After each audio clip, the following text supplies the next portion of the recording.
बिस्मिल्लाहिर्रहमानिर्रहीम। Express sports page में Mirza Iqbal Baig Express News के नाजरीन को खुशामदीद कहता है। आज के शो में हम क्रिकेट के हवाले से बात करेंगे। मौसम की आंख मिचौली का सिलसिला जारी है साउथहैम्पटन के एजीएस बाउल में, और आज इस टेस्ट मैच का चौथा दिन है और अब तक एक इनिंग्स भी मुकम्मल नहीं हो पाई है इस साउथहैम्पटन टेस्ट के। कल पाकिस्तान की टीम ने जो अपनी इनिंग्स थी वो शुरू करनी थी 223 रन 9 खिलाड़ी आउट पर, लेकिन कल पूरा दिन वॉश आउट हो गया और आज पाकिस्तान ने जब इनिंग्स शुरू की तो पाकिस्तान की टीम 236 रन बनाकर आउट हो गई। 72 रन स्कोर किए मोहम्मद रिजवान ने। और जब बारिश की वजह से खेल रोका गया तो इंग्लैंड ने अपनी पहली इनिंग्स में 1 विकेट के नुकसान पर 7 रन बनाए थे। जो बर्न्स शाहीन आफरीदी की गेंद पर स्लिप में असद शफीक के हाथों कैच आउट हुए। क्रॉली और उनके साथ दूसरे ओपनर सिबली इस वक्त ग्रीस पर मौजूद थे, लेकिन बारिश की वजह से खेल रुका हुआ है। आज के इस मैच पर पाकिस्तान क्रिकेट के मामलात पर गुफ्तगू के लिए हमारे साथ मौजूद है पाकिस्तान के former test fast bowler Tanveer Ahmed, जो खुद भी इंग्लैंड का दौरा कर चुके हैं। और हमारे बेशतर प्रोग्राम्स में जब तनवीर आते हैं तो हमने तनवीर से बहुत सारी चीज़ें पूछी हैं, इंग्लैंड की कंडीशंस के हवाले से, दीगर चीज़ों के हवाले से। आज भी हम इनसे बात करेंगे। और अगर आप टेलीफोन कॉल्स के जरिए अपनी राय का इजहार करना चाहें, कुछ तनवीर अहमद से पूछना चाहें, तो कराची से बाहर के व्यूअर्स कराची का कोड 021 डायल करके 35803817 पर कॉल करें। और इसके अलावा आपको हमारा ट्विटर ऐसा लग रहा था, लेकिन आज जो टेस्ट मैच स्टार्ट हुआ था, अभी 7 रन ही हुए थे, 1 आउट हुआ है उसका इंग्लैंड का। मुझे ऐसा लग रहा था कि ये अगर 2-3 घंटे 4 घंटे का सेशन चला जाता था तो पता नहीं क्या मेरी फीलिंग थी कि मुझे ऐसा लगता कि इंग्लैंड की पूरी टीम आउट हो जाएगी। कितने पर? 150 रन पे इस तरह हो सकता था, क्योंकि जैसा बॉल स्विंग होना शुरू हुआ था जब इनिंग स्टार्ट हुई पाकिस्तान के एंडरसन का या स्टुअर्ट ब्रॉड का, वो शायद बारिश पूरा दिन रही तो उसकी वजह से जो वेदर ऐसा था, क्लाउडी वेदर था, बहुत जबरदस्त वो हुआ था, तो उसमें बॉल बहुत स्विंग हो रहा था। पता नहीं मेरी फीलिंग थी कि मैच अगर चलता चला गया शायद पाकिस्तान का ही 100 रन की लीड ना ले ले। ये तो मैं अब समझता हूँ कि ये शायद इंग्लैंड के लिए अच्छा हो गया कि ये बारिश हो रही है और मैच नहीं हो रहा, वरना इंग्लैंड जरूर ट्रबल में आ जाता। जिस तरह की बॉलिंग की इब्तिदाई ओवर्स में शाहीन आफरीदी ने, खासी मुश्किलात पैदा की इंग्लिश बैट्समैनों के लिए। देखिए बहुत स्विंग हो रहा था बॉल पाकिस्तान की बॉलिंग से पहले। जिस तरह एंडरसन उसने बॉलिंग की तो जब टेस्ट में स्टार्ट हुआ तो उस टाइम भी इतना बॉल ज्यादा स्विंग या सीम नहीं हो रहा था। ये मैं कहता हूं कि इंग्लैंड के लिए बहुत खुशी की बात है कि बारिश हो गई, लेकिन फंस सकता था, इंग्लैंड फंस सकता था और हमें बहुत अच्छे स्पेल्स देखने को मिलते। जिस तरह अब्बास ने बॉलिंग की, उसका बॉल स्विंग सीम कितना जबरदस्त हो रहा था, और शाहीन का भी मेरे ख्याल में अच्छी बॉलिंग देखने को मिस कर रहे हैं हम इस टाइम। जो प्योर एक अच्छी क्लाउडी वेदर के अंदर या अच्छी बॉलिंग कंडीशन में जब बॉलर्स को आप देखते हैं ना, बॉल स्विंग सीम होता है, मजा आता है देखने का, वो शायद लोग जो देखने वाले वो मिस कर गए। लेकिन लोग कह रहे हैं पहले टेस्ट में भी और दूसरे टेस्ट में इंग्लैंड की बैटिंग इतनी मजबूत नजर नहीं आती। क्या कहेंगे आप, जो रूट पे बहुत ज्यादा इन्हिसार करते हैं? और फिर पिछले मैच में जॉस बटलर ने जिस तरह दोनों इनिंग्स में बैटिंग की और फिर क्रिस वोक्स ने सेकंड इनिंग्स में साथ दिया, आप इंग्लैंड की बैटिंग को वल्नरेबल समझते हैं या आप समझते हैं कि इंग्लैंड की बैटिंग ऐसी है पाकिस्तानी बॉलर्स का आराम से सामना कर सकते? नहीं, बर्न्स और सिबले जो थे इनके बारे में सब यही कह रहे थे कि पाकिस्तान की जो बॉलिंग है वो इनको इतने आसानी से रन्स नहीं बनाने देगी, वो जो कि नजर भी आ रहा है, क्योंकि उनकी जो खेलने का स्टाइल, जो उनकी टेक्निक है, वो स्विंग पिचेस के ऊपर इतनी अच्छी नहीं है। और एक्सपीरियंस अगर बॉलर है या एक जगह पे बॉल करता है उसको खेलना बड़ा मुश्किल है। जो रूट की वैसी फॉर्म इतनी अच्छी नहीं है। बेन स्टोक्स से हमें थोड़ा सा प्रॉब्लम था, वो खैर चले गए। बटलर आउट ऑफ फॉर्म थे, वो फॉर्म में वापस आ गए, और जिसके से हम नहीं सोच पा रहे थे उसने 84 रन कर दिए। तो अभी भी इंग्लैंड की जो बैटिंग है वो इतनी स्ट्रांग नहीं है कि पाकिस्तान की बॉलिंग का मुकाबला कर सके। इंग्लैंड में आपको पता है हमेशा हमारे बैट्समैनों ने मुश्किलात आए हैं। ठीक है, बॉलर्स ने बड़ा अच्छा परफॉर्म किया। इस वक्त एक कॉलर है टेलीफोन लाइन पर हमारे साथ। अस्सलाम वालेकुम। वालेकुम सलाम जी, फरहान गनी बात कर रहा हूँ लाहौर से। जी बोलिए, क्या कहना चाहेंगे? जी, मेरा तनवीर साहब से क्वेश्चन था कि अजहर अली जो है उनकी बैटिंग परफॉर्मेंस भी इतनी अच्छी नहीं है, और उनकी कैप्टेंसी पे आपका क्या तजज़िया होगा अभी तक की? आपने अपना क्या नाम बताया? साद फरहान गनी। फरहान गनी। जी हाँ फरहान, मैं पूछता हूँ तनवीर से, बहुत बहुत शुक्रिया। अजहर अली की बात करें, उनकी कप्तानी और फिर उनकी बैटिंग फॉर्म, वाकई में वो अब लगता ये नहीं कि बोझ बनते जा रहे हैं टीम पर? किसने उनको बुलाकर वापस कप्तान बना दिया? आपको तो ज्यादा पता होगा। देखिए मिसबाह सपोर्ट कर रहा ना, सिंपल सी बात है, क्योंकि मिसबाह उनके साथ डिपार्टमेंट से भी खेले हैं, बहुत अरसा मिसबाह के अंडर में भी वो खेले हैं, तो 100% मिसबाह ने सपोर्ट किया और अभी भी मिसबाह सपोर्ट करेगा, जो मैं समझता हूँ। लोग ये समझ रहे हैं ना कि अजहर अली की आखिरी सीरीज होगी, मैं नहीं मानता अजहर अली की आखिरी सीरीज है, क्योंकि मिसबाह हेड कोच, अगर मिसबाह की जगह कोई और हेड कोच होता तो वो हो सकता है अजहर अली को टीम से ड्रॉप भी करता, शायद कप्तान और कोई बन जाता, लेकिन मिसबाह पूरी कोशिश करेगा किसी न किसी तरीके से अजहर अली और अगली टेस्ट सीरीज में भी खेले। मिसबाह रन्स करवाना चाह रहा है हर हाल में अजहर अली से कि रन्स कर दे किसी न किसी तरीके से। वो हो सकता है इसको 6-8-10 इनिंग्स और भी दे दे कि ये किसी तरीके से रन्स करे। लेकिन ये मिसबाह की टीम है या पाकिस्तान की? नहीं, वो तो हमें भी पता है कि जहां पे जिस प्लेयर को इन लोगों ने सपोर्ट करना होता है वहां पे उनके मोहल्ले की टीम हो जाती है, वरना अगर किसी को इन्होंने नहीं खिलाना, अगर कहते हैं कि इसकी परफॉर्मेंस नहीं, वहां फिर इनको याद आता हाँ यार ये पाकिस्तान की टीम है, यहाँ जो परफॉर्म करेगा वही खेलेगा। तो सियासत कहीं ना कहीं है, तो इस सूरत में अजहर अली टीम के अंदर हो सकता है। अब मुझे इस चीज का शक हो रहा है कि जो लोग कह रहे हैं ना कि सरफराज को तीसरे टेस्ट मैच में चांस मिलेगा या नहीं मिलेगा, मुझे ये डर लग रहा है कि असद शफीक कहीं तीसरे टेस्ट मैच में ड्रॉप ना हो जाए। अगर असद शफीक ड्रॉप होता है तो बहुत ज्यादा नाइंसाफी होगी, क्योंकि फिर अजहर अली को भी ड्रॉप होना चाहिए। दुनिया की हिस्ट्री में हुआ है कि मिसबाह खुद भी ड्रॉप हुए, रेस्ट किए उन्होंने, कप्तान रेस्ट कर सकता है, क्यों नहीं कर सकता। लेकिन जो मिसबाह की सोच मुझे लगती है वो अजहर अली वो पूरा चांस देगा और ड्रॉप नहीं करेगा उसको। लेकिन मिसबाह उल हक ने शादाब खान को ऑलराउंडर बना दिया। आप कितना इत्तेफाक करते हैं? शादाब खान मियाँ वाली के, मिसबाह उल हक भी मियाँ वाली के, पीसीबी के पैटर्न इन चीफ भी मियाँ वाली के, और फिर सबसे बढ़कर ये कि शादाब खान इस्लामाबाद यूनाइटेड की नुमाइंदगी करते हैं, मिसबाह उल हक इस्लामाबाद यूनाइटेड के हेड कोच हैं, मिसबाह की कप्तानी में शादाब ने अपना डेब्यू किया। शादाब खान T20 के एक जबरदस्त प्लेयर हैं, no doubt in that, one day के भी अच्छे प्लेयर हैं, लेकिन क्या टेस्ट के वो ऑलराउंडर्स की कैटेगरी में आते हैं आपकी नजर में?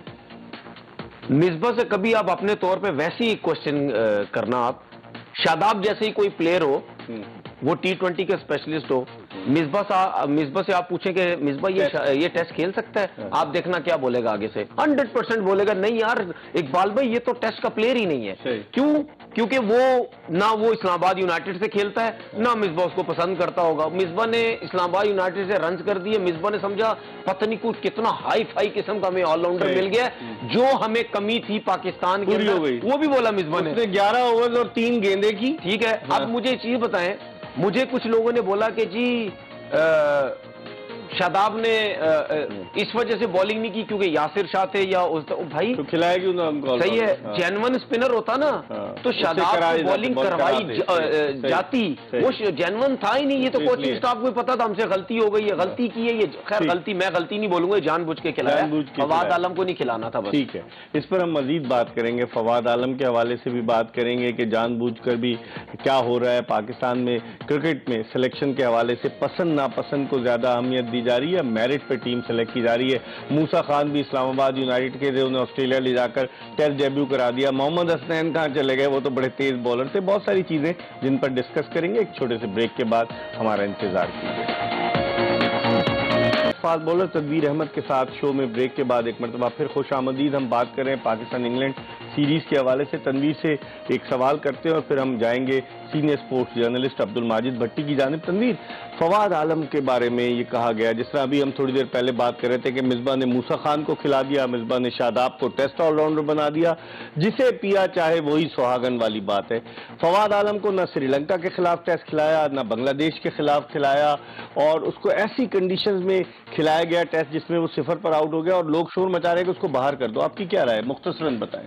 देखिए, देर आए दुरुस्त आए, चले ठीक है, उसको चांस दिया, लेकिन अब ऐसा नहीं होना चाहिए कि उसने इस टेस्ट मैच में कुछ नहीं किया, पता नहीं दूसरी इनिंग उसकी आती है या नहीं आती, अब उसको आगे लेके जाएं, अगला टेस्ट भी खिलाएं, नहीं परफॉर्म करता कोई बात नहीं, कोई बेवकूफ नहीं होता इतना अरसा डोमेस्टिक क्रिकेट में परफॉर्म करता है, 11-11 साल बाद टीम के अंदर आते हैं, वो कोई 2 टेस्ट मैच का प्लेयर नहीं होता, उसको दे, मेरे हिसाब से 20-30 इनिंग दे उसको, इनिंग कम से कम 3-4 सीरीज उसको प्रॉपर मिलनी चाहिए, क्योंकि उसकी बहुत परफॉर्मेंसेज है। हारिस सोहेल आ जाएगा, कहां से मिलेगी? नहीं, हारिस सोहेल बेशक आए, वो एडजस्ट करना काम है उसका, मिसबाह का। ये नहीं हो गया हारिस सोहेल आता है तो फवाद आलम को आप बाहर कर देते, तो फिर मेरे जैसा बंदा तो फिर सही बोलता है ना कि मिसबाह अगर जब तक कोच बना रहेगा वो जो मर्जी का प्लेयर नहीं उसका नाइंसाफी करता रहेगा। हमें वीडियो लिंक पर ज्वाइन किया है senior sports journalist Abdul Majid Bhatti ने। किसी तारफ के मोहताज नहीं, कोई 30 बरस से ज्यादा अरसे से स्पोर्ट्स जर्नलिज्म में, रेडियो पाकिस्तान से ताल्लुक रहा है इनका, और टेलीविजन पर भी, जियो टेलीविजन पर अपने तबसरे करते हैं।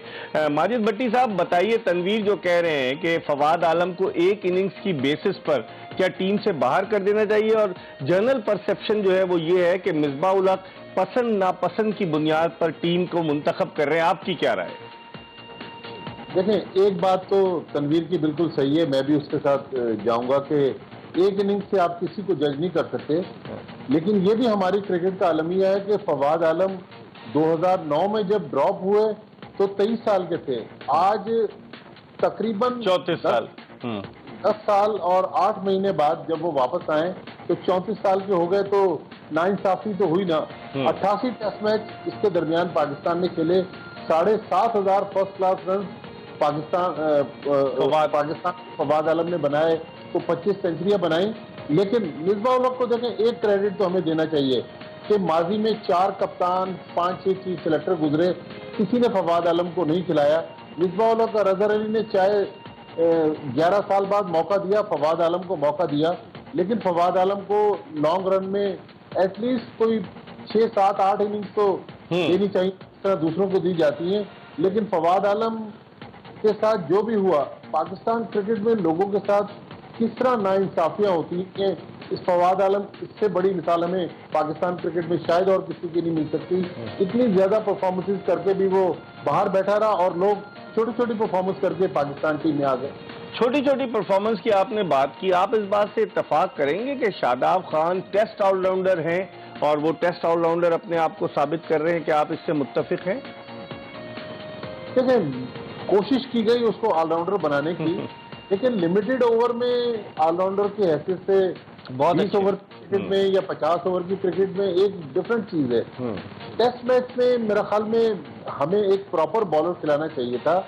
मैं अगर मुझसे को पूछता, फिर वही कहेंगे भाई आपने तो क्रिकेट नहीं खेली, लेकिन मेरे ख्याल में अगर काशिफ भट्टी के साथ पाकिस्तान जाता पहले टेस्ट मैच में, तो लेफ्ट आर्म स्पिनर की गेंद ड्रिफ्ट भी करती है, उनका एंगल डिफरेंट होता है, एक ही तरह के 2 बॉलर खिला देना।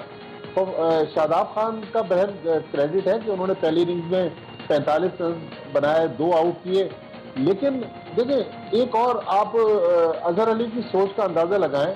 अजहर अली से चूंकि परफॉर्मेंस नहीं हो रही, तो वो मुसलसल दबाव में है। जब तो 39 रन की पार्टनरशिप लग गई, तो उस दरमियान कप्तान आउट ऑफ द बॉक्स भी सोचते हैं, असल से 2-4 ओवर करवा लेते। अजहर अली लेग स्पिनर रहे, शान मसूद टेस्ट मैच में विकेट ले चुके हैं, लेकिन एक स्क्रिप्टेड कप्तानी करते बिल्कुल, और 11.3 ओवर पूरे मैच में कराए गए। ठीक है, ठीक है, ये भी इंसाफ नहीं है। हाँ भट्टी, आप रहिएगा हमारे साथ। जी तनवीर। माजिद भाई, ये जो आपने बात की ना कि फिर लोग कहते हैं कि जी हमने क्रिकेट नहीं खेली, जिस शो में आपके उतना ऊपर प्रेशर था वो मैंने देखा बड़े गौर से। वो उसको शो को छोड़ें, अब आप इस पे आए। आप बताएं कि माजिद भट्टी ने जो राय दी है, बात तो सही है। काशिफ भट्टी, उसने क्या बिगाड़ा? उसको ऑस्ट्रेलिया के दौरे पे ले गए, घूम फिर कर वापस आ गया। नवाब शाह का लेफ्ट आर्म स्पिनर, उसको श्रीलंका के खिलाफ सीरीज में रखा, कुछ नहीं खिलाया। उसको बांग्लादेश के खिलाफ शायद बाहर कर दिया, या था कि नहीं। तो क्या उसको घुमाने के लिए ले जा रहे हैं फिर? किस, और उसकी परफॉर्मेंस भी बड़ी जबरदस्त रही है। देखिए, वो बैटिंग भी कर लेता है। देखिए, अभी माजिद भाई ने एक बात की कि इतने अरसे में फवाद आलम के 7,500 रन थे और 25 सेंचुरियां थी। इतने रन अगर कोई भी करेगा किसी भी डोमेस्टिक क्रिकेट के अंदर, तो उसका नाम स्टेट अवे पाकिस्तान टीम में किसी भी अपनी कंट्री से आ जाता, वो लोग सोचते नहीं है। ठीक है, काशिफ भट्टी की अगर हम बात करें, 300-350 उसकी विकेट्स हैं फर्स्ट क्लास क्रिकेट के अंदर, और आप ऐसे प्लेयर को आप टेस्ट मैच खिला रहे हैं कि जिसकी फर्स्ट क्लास की 0 परफॉर्मेंस है। आप अपनी पसंद की वजह से एक स्पिनर को नहीं खिला रहे जो जेन्युइन स्पिनर है, या आप एक जेन्युइन बैट्समैन को नहीं खिला रहे। उसके बाद आपने उससे बॉलिंग भी नहीं करवाई, आपको कहीं ना कहीं पता चल गया कि जी इस काम का नहीं है, इस काम का नहीं है। तो हमारे जो कर्ता धर्ता है वो खुद ही जब गलत फैसले करते हैं, तो देखिए फवाद आलम को अगर उससे पहले किसी ने नहीं खिलाया तो वो तो बड़े बड़े नाम थे, वो तो उनको तो बड़ा समझ थी क्रिकेट की, वो नाइंसाफी करते रहे, आप भी बात करते रहे, हम भी बात करते रहे कि भाई बता दिया जाए कि इसको सिलेक्ट क्यों नहीं किया जा रहा। कोई वजह और अगर देखें मिसबा ने अगर उसको सिलेक्ट किया है, कहीं ना कहीं लोग बोलेंगे कि मिसबा जिसना माजिद भाई ने एक बात की कि मिसबा चले उसको लेके तो आ गए,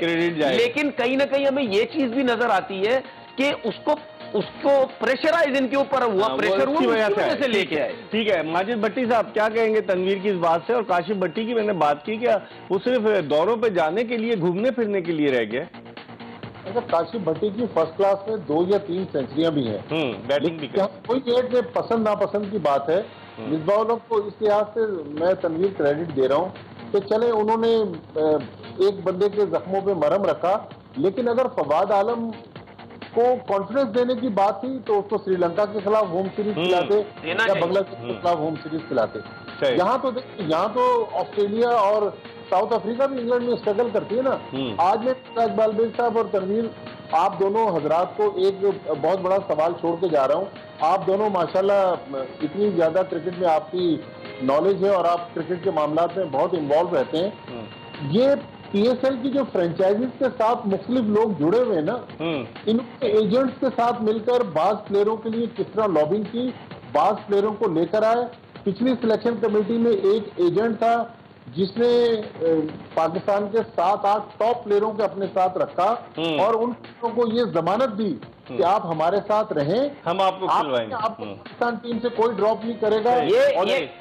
माजिद भाई, ये इंग्लैंड के बंदे की बात तो नहीं कर रहे आप? नहीं, इस पर हम बात करेंगे। तनवीर जो है आज शरारती मूड में, लेकिन हम एक ब्रेक की तरफ बढ़ रहे हैं। माजिद भट्टी भी हमारे साथ रहेंगे और तनवीर अहमद भी हमारे साथ हैं। एक छोटे से ब्रेक के बाद जब हम वापस आएंगे तो गुफ्तगू के सिलसिले को दोबारा आगे की तरफ बढ़ाएंगे, एक ब्रेक लेके।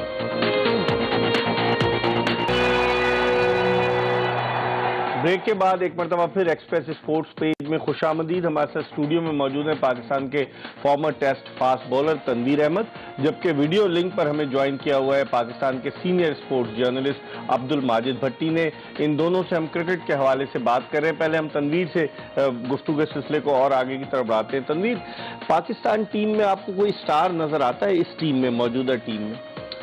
अफसोस की बात है कि मुझे फिलहाल कोई नजर नहीं आ रहा। और अगर हम अजहर अली की बात करते हैं या असद शफीक की बात करते हैं, 70, 75, 80 टेस्ट मैचेस हो गए हैं। इतने टेस्ट मैचेस खेलने के बाद आपको कम से कम ऐसी परफॉर्मेंसेज या ऐसा लेवल आपका लग जाना चाहिए था कि हम जैसे लोग भी बोले वाकई ये परफॉर्मर है, ये बहुत अच्छा परफॉर्म कर रहे हैं। और आज हम यही बात कर रहे हैं कि इनकी परफॉर्मेंसेज नहीं है, रन करेंगे नहीं करेंगे। और बाबर आजम इनके बाद का है, उसकी ऊपर नजरें सबकी ज्यादा है। अब देखते ही है कि जो स्टार हमें नजर आ रहा है बाबर आजम, अब वो आगे चल के क्या कर। माजिद भट्टी साहब, आपकी क्या राय है? बाबर आजम को माशाल्लाह से उसमें बड़ा टैलेंट है। 2015 में उसने अपना डेब्यू किया, जिम्बाब्वे के खिलाफ में लाहौर में था, वनडे वगैरह खेला, फिर टेस्ट खेला। आप समझते हैं कि बाबर आजम जो है उसको हम वक्त से ज्यादा उसको हाइप दे रहे हैं और बड़ा टैलेंट है, बड़ा पोटेंशियल है, लेकिन क्या बाबर आजम ने आपको कोई टेस्ट मैच जितवाया या बाबर आजम की कोई एक्स्ट्रा ऑर्डिनरी परफॉर्मेंस हो? वो अभी with the passage of time आगे बढ़ेगा। आपकी क्या राय है माजिद भट्टी साहब? देखिए, बाबर आजम को हम स्टार बनते हुए देख रहे हैं, लेकिन हमने वक्त से पहले उस पर बहुत ज्यादा बोझ डाल दिया है। शायद वो इतना बोझ बर्दाश्त नहीं कर सके। हमने T20 का कप्तान बना दिया, वनडे का कप्तान बना दिया, टेस्ट का कप्तान बनने के लिए अब वो तैयारी कर रहा है। तो मेरे ख्याल में जब तक Babar Azam England, south Africa, Australia में मैच विनिंग परफॉर्मेंस नहीं देगा, हम उनको जावेद मियांदाद, यूनुस खान, इंजमाम उल हक की सफ में शामिल नहीं कर सकते। सलाहियत बहुत है, लेकिन अभी तक उनकी वो जैसी परफॉर्मेंस होनी चाहिए, अब जिस 69 की इनिंग्स थी उसको कन्वर्ट करना चाहिए था 100 में। यहाँ 47 की इनिंग्स को उसको 50 से ऊपर लेके जाना चाहिए था। चले, बॉल अच्छी पड़ गई, लेकिन बाबर आजम तैयार है, लेकिन जिस तरह उसका टैलेंट है वो टैलेंट हमें ग्राउंड में नजर नहीं आ रहा। तनवीर, बाबर आजम की तो बात की हमने, फास्ट बॉलर्स की अगर हम बात करें, शाहीन आफरीदी हुए या नसीम शाह हुए, इनमें आपको कितना पोटेंशियल नजर आता है आगे जाने का? शाहीन आफरीदी रियाज आफरीदी के भाई हैं जो पाकिस्तान से एक टेस्ट मैच खेले थे श्रीलंका के खिलाफ। नजर आता है पोटेंशियल शाहीन आफरीदी में? देखिए, एक्सपीरियंस की बहुत कमी लगती है। एक्सपीरियंस सिर्फ बॉल फेंकना एक्सपीरियंस नहीं होता। आपने इंग्लैंड के दोनों बॉलर्स को देखा जिनकी इतना एक्सपीरियंस है। बाबर आजम की भी बात की, उसने ट्रैप करके आउट किया है। टेक्निकल चीज बता रहा हूं आपको मैं, वाइड ऑफ द क्रीज उसने 3 बॉलें की, उसके बाद क्लोज द स्टंप गया, क्लोज द स्टंप जाके उसने बिल्कुल विकेटों के बीच में बॉल किया, वहां से बॉल निकला है, उसकी वजह से वो आउट हुआ है। क्रीज यूज कर रहे हैं, वो एक्सपीरियंस है उनके पास, क्लोज द स्टंप जाते हैं, वाइड ऑफ द क्रीज जाते हैं।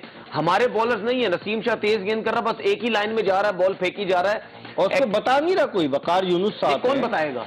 कप्तान बॉलर थोड़ी है, कप्तान बॉलर नहीं है, उसके समझ तो है उसको। देखिए यही तो बात होती है, आपके अगर बॉलर एक्सपीरियंस है ना तो कप्तान के ऊपर प्रेशर कम हो जाता है, उसको पता है कि ये इतने एक्सपीरियंस है, ये खुद ही मैनेज करेंगे, ये खुद ही फील्डिंग सेट करेंगे, ये खुद ही वाइड ऑफ द क्रीज जाएंगे, ये खुद ही क्लोज द स्टंप जाएंगे। लेकिन यहाँ नहीं है, यहाँ नहीं है, ये इस चीज की कमी बहुत ज्यादा है। सही। माजिद भट्टी साहब, जो तनवीर ने जिसकी निशानदेही की कि हमारे बॉलर्स के पास तजुर्बे की कमी है, अब्बास इंग्लिश कंडीशंस के अच्छे बॉलर हैं, नसीम शाह भी आए हैं, तेज हैं बहुत, लेकिन नसीम शाह को भी वक्त लगेगा। आपकी क्या राय है, जिस तरह से हम मैनचेस्टर टेस्ट हारे ना, हमने कोई शॉर्ट पिच गेंद की, हमारे फास्ट बॉलर्स ने, क्रिस वोक शॉर्ट पिच पे हल्के, आप क्या समझते हैं, प्लानिंग सही थी हमारी उस टेस्ट मैच में? देखिए, प्लानिंग बिल्कुल सही नहीं थी, अगर प्लानिंग सही होती तो 2 लेग स्पिनर हम न खिलाते। लेकिन देखिए, सोहेल खान स्क्वाड में मौजूद हैं, 2 साइड मैचों में 5-5 आउट किए हैं, सोहेल खान को खिलाने के लिए तैयार नहीं है। इमरान खान किस चक्कर में पाकिस्तान टीम के साथ टूर कर रहे हैं? इमरान खान जूनियर, जी जूनियर। इमरान खान को तो हमने 16 में भी नहीं रखा, वो ना टेस्ट स्क्वाड में है ना T20 स्क्वाड में, पिछले 2-3 टूर से टीम के साथ है।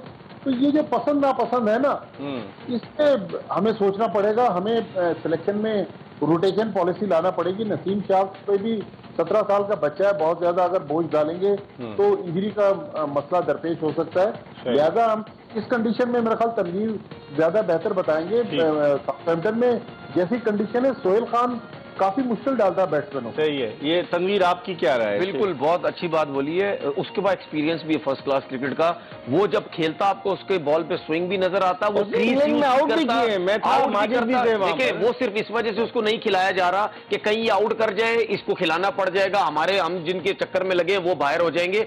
प्रैक्टिस मैच में उसकी परफॉर्मेंस थी, उसको आउट उसने किए और स्विंग भी वो बड़ी करता है। एक्सपीरियंस है, डोमेस्टिक इतना अर्सा खेला, उसको पता है कि मैंने किस जगह पे बॉल करनी है, कैसे क्रीज यूज करनी है, कैसे आउट करना है बैट्समैन को पता है। मैं तो शुरू से कह रहा था कि प्रैक्टिस मैच में जो लड़का अच्छा परफॉर्म कर रहा है उसको आप चांस दें, लेकिन ये चांस देने के चक्कर में है ही नहीं, क्योंकि इनको ये पता है कि ये वैसे भी आपको पता है, सरफराज हो गया, सोहेल खान हो गया, ये लोग वैसे भी स्क्वाड में नहीं थे। अगर 15-16 लड़के जाते तो 29 की वजह से चले गए। ठीक है, हमारी गुफ्तगू का सिलसिला जारी रहेगा। हम एक ब्रेक की तरफ बढ़े, इस ब्रेक के बाद जल्दी दोबारा तनवीर अहमद और अब्दुल माजिद भट्टी के साथ ज्वाइन करेंगे। ये प्रोग्राम का आखिरी ब्रेक है। टीमों के दरमियान एजियस बॉल साउथहैम्पटन में आज चौथे दिन का खेल थोड़ी देर के लिए हुआ और 1 विकेट के नुकसान पर इंग्लैंड ने 7 रन बनाए थे, लेकिन आज भी बारिश की पेशगोई है। कल मैच का आखिरी दिन है। मेरे साथ मौजूद है पाकिस्तान के former test fast bowler Tanveer Ahmed, जो अब एक तजिया निगार की हैसियत से अपनी जगह बना रहे हैं, और हमारे साथ स्काइप पर मौजूद है पाकिस्तान के senior sports journalist Abdul Majid Bhatti, जिन्होंने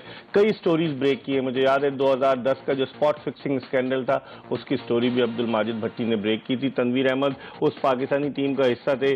तनवीर, जब छापा पड़ा, थोड़ा सा बता दें। अभी तो मुझे छापा पड़ा तो हुआ क्या था?